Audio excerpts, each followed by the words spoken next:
Hello everyone, welcome to Fresa Technologies YouTube channel.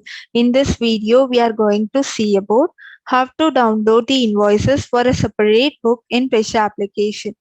Initially, you need to log into Fresa application, and after your successful login, this is how your dashboard looks. Now go to Accounts module. Here we have to choose All Vouchers menu. Now choose the voucher type as Invoice.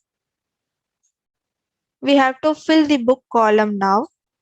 If you want to download the invoices for invoice book, then you can pick invoice book, or if you want to download the invoices for bill of supply book, then also you can pick it here.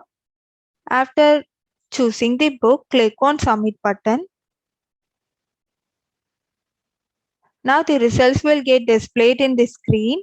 We can also filter any of the fields by clicking twice, so that you can see all the vouchers here. You can filter and get any voucher number, same as for a branch, account name, and the status of the vouchers too.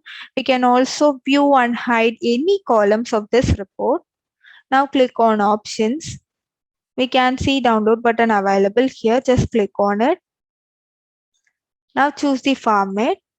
Once after you click, the report will get downloaded.